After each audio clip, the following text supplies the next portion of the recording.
Good afternoon, everyone. My name is Hao Yang, and today I'm joined with my amazing teammates, Xiaodong, Pui, and Aaron. We are business studies students, and today we are going to start a conversation that's not only about policy, but about power, the silent power. First, let me ask you this. If a company can drive profit with strategy, innovate with speed, and shape culture through marketing, then why is it so silent when it comes to fighting gender inequality? Why? Here's a story. In 2022, a man named Golden Sachsman has made a headline that committing to diversity, claiming that he will only make his company public if there are at least one diverse board members. But at the same time, in his company, there's only 3 out of 11 executive leaders were represented by women. He stands out for diversity, but the result is nothing. And there are not a lot. Across the major corporations globally, women only held 28.2% of board seats, and only 5% of CEOs were represented by women. Only 5% of them were represented by women. In too many cases, represented by women. But today, we are not here to criticize. We are here to ask him something more deeper. Should CSR or shouldn't the corporate social responsibility be held accountable for gender equality? Should business be more than just profit makers, or should they pick up the silent power they already have and use it to reshape the world?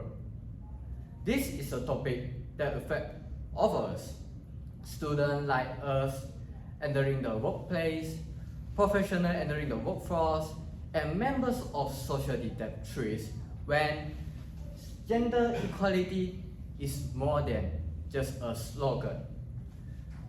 So here's our thesis. Corporate social responsibility, the CSR, should absolutely be held responsible for promoting gender equality, not only as a moral gesture, but as a strategic, economic, and social imperative. In the next few minutes, our team will walk through this. We will uncover the problem, how often the persistent gender gap of CSR often overlooks, and we will show you the solution on how powerful and how strong can CSR be the driver of change, not only in theory, not only in words, but in real action. And we will paint a vision how and what the changes could look like. At the end, we will be asking all of you to join with us to speaking up the silent power, because gender equality shouldn't be just a trend. It should be our responsibility. Thank you, and let's begin. Thank you, Hao Yang. So, gender discrimination is still with us, whether who gets hired, who gets paid, who gets promoted, or who can be the leader. So, company nowadays tend to follow and say that they support diversity, but usually due to the limited time and limited thing, and they said that they will support equality, but because of their slogan, it's just too limited to support. So if we don't hold accountable for the company, and gender gap would continue for few generations. So now we ask ourselves, what does fairness look like? Fairness is equal opportunities, and everyone deserves equal opportunity. So by promoting gender equality isn't just the right thing to do. Think about talent. When companies fail to promote talent, they waste potential. And imagine how much innovation, leadership, and also problem-solving capacity due to overlook such individual. On the other hand, companies that embrace equality tend to attract and retain top talent. Why? Because They want to stay in a company where they feel respected, they feel supported, and also have the equal chance to succeed. Not only that, social responsibility are at play too, where companies that prioritize gender equality tend to have a big reputation and also tend to have a stakeholder that trust them more. So when companies are at stand, and when business make in progress, there's a greater support in the social change. So legally, many countries mandate social gender equality in the workplace, but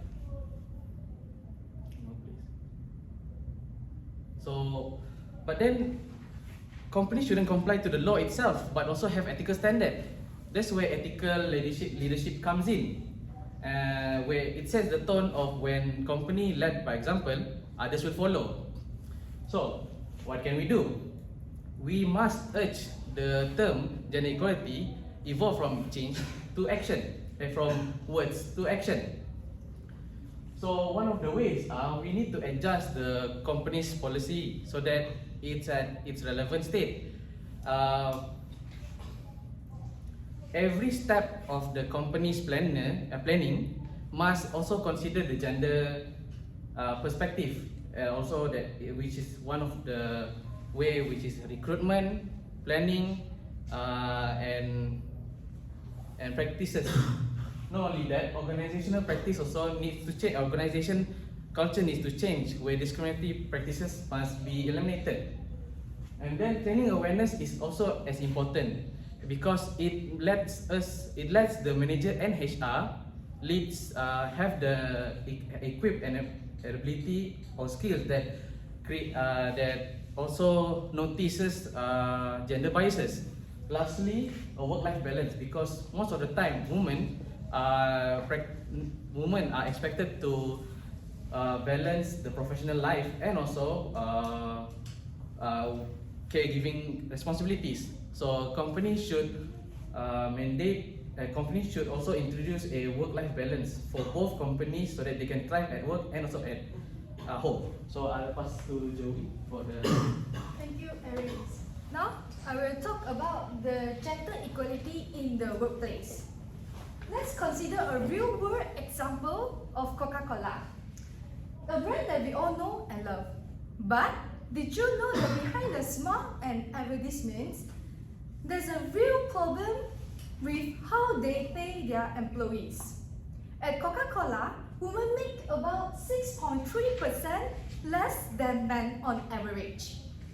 And it's also, even we look at the middle range of salary, it's also about 5.6% less than the men. That's more than just a number. It shows that women's work is still undervalued.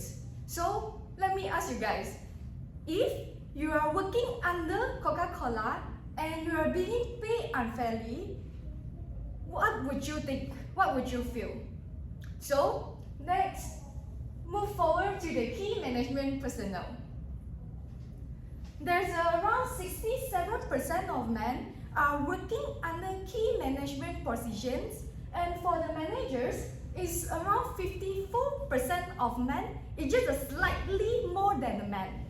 And for the non-managers, it's 67% of women. Let's imagine if your family members, such as your mothers, sisters, or your partners, they are working under Coca-Cola, and they have a big chances and opportunities to work under the key management position. But just because of their gender, the company choose to others employees. What did you think? Now, we will look at the company that really making the process, IKEA. At IKEA, it's around 50% of women are working under the management role. There's a big improvement. And also, 45% of country CEOs are women at Coca-Cola. This shows that IKEA really trusts their employees as a woman to make the big decisions and They are guiding their company futures. So, how did IKEA do this? They made gender equality a key part of corporate social responsibility. They are not just giving the promises, but they take the real action by supporting women's growth and leadership. So, let me ask you guys. Do you want to work in your future, in the future that have the same chances to succeed? Thank you. So now I will pass to Xiao Tong. So thank you, Pui. So now we understand the importance of gender equality. My question is, what should we do? If you are a business leader, your role is clear. You have the power to create fair, equal, and also inclusive workplace. Firstly, pay equally. Equal pay for equal work is actually a basic human right. So this isn't just about a job title, it's actually about paying fairly accordingly to your works, efforts, your responsibilities. So what should the companies do? The companies should actually conduct paying audits, set salary transparency, and also fix unfair gaps. If the companies do this, it will actually help to build trust, motivations, and also long time equal in the company. Next, set measurable targets. Diversity without measurement is just a talk. So companies should set real targets such as increasing 20% of women's leadership in the next 5 years. A company like Google is actually doing this, and they actually publish gender data and also adding more mentorship for women. Thirdly, say no to discrimination and also harassment. This isn't just about a policy, it's actually about a culture that says no tolerance to discrimination and harassment. Companies should set clear reporting system and also act on their complaints. So no one should feel unsafe at work. And what about us, interns, and also future business professions? Firstly, practice inclusive leadership. Starting from now, either assignments, projects, or meetings, treat everyone equally regardless of their gender. And UN reported survey shows that women students value CSR even more, and it proved that the next generation is ready. So, next, carry CSR values. CSR isn't just about a corporate strategy. It's actually about a mindset. So, if we value CSR right now, it will actually help to build inclusive companies in the future. Lastly, support the companies that walk the talk. Supporting the companies that truly committed in gender equality, but not those companies that just talking in their ads. So if we support those companies, it's actually sending a message. We stand for gender equality. So CSR should CSR be held responsible for gender equality? My answer is yes, absolutely. CSR isn't just about box to check, it's actually a core commitment. So real CSR means actions, accountabilities, and also measurable impact. If you value CSR now, it helps to shape a better society. Gender equality starts with us, and it starts now. Thank you.